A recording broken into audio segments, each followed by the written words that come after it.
రాజు. కొరవి గోపరాజు కవిని పరిచయం చేసుకుందామా?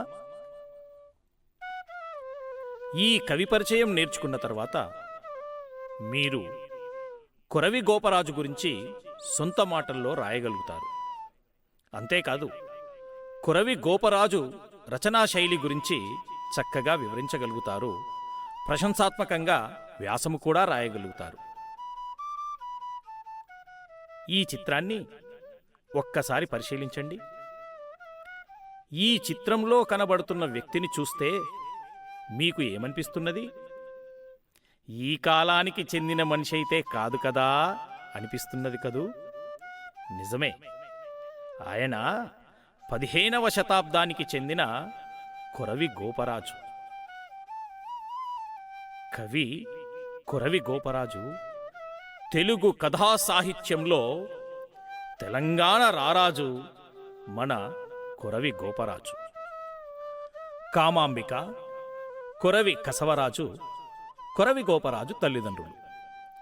15వ శతాబ్దానికి చెందిన ఈ కవి నాటి పల్లికొండ సంస్థానాధీశుడు మహారాజా రాణా మల్లన ఆస్థాన పండితులు. ప్రస్తుతం ఈ పల్లికొండ ప్రాంతం నిజామాబాద్ జిల్లా భీమ్గల్ మండలంలో ఉంది. కొరవి గోపరాజు రచించిన సింహాసన ద్వాత్రింశిక కావ్యం అందమైన పద్యాలలో అనేక నీతి కథలతో చదువర్లను ఆనందపరుస్తుంది. సారళ్యానికి, జాతీయాలకు, చిత్తాకర్షకములైన వర్ణనలకు, సమకాలిక జీవిత వృత్తానికి ఈ సింహాసన ద్వాత్రింశిక కావ్యం చక్కని చిక్కని ఉదాహరణ. చక్కని కథాకావ్యమైన సింహాసన ద్వాత్రింశికలోని చతుర్దాశ్వాసంలో పిల్లల మూర్ఖత్వాన్ని రూపుమాపే విద్య యొక్క గొప్పదనాన్ని చెప్పిన కథ చదువు 7వ తరగతి పిల్లలైన మీకోసం స్వీకరించబడింది. కొరవి గోపరాజు రచించిన సింహాసన ద్వాత్రింశిక కథాకావ్యంలో మొత్తం 12 ఆశ్వాసాలు ఉన్నాయి. ఇది సంస్కృత కావ్యానికి అనువాదమని తానే స్వయంగా చెప్పుకున్నాడు.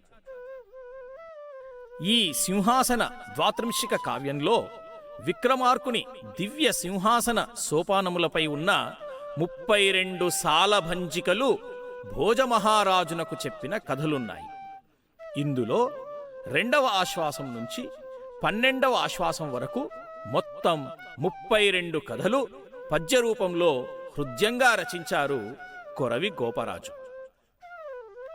కొరవి గోపరాజు సాహిత్యంతో పాటు రాజనీతి, ఛందస్సు, యోగం, జ్యోతిష్యం మొదలైన శాస్త్రాలలో ప్రావీణ్యత కలిగినవాడు. పండిత పామరులందరికీ సులభంగా అర్థమయ్యేలా కథలు చెప్పడం కొరవి గోపరాజు ప్రత్యేకత. పిల్లలు, ఇంతవరకు మీరు కొరవి గోపరాజు గురించి తెలుసుకున్నారు కదా? ఇప్పుడు ఈ కింది ప్రశ్నలకు మీరు సమాధానాలు రాయండి. కొరవి గోపరాజు గురించి సొంత మాటల్లో రాయండి.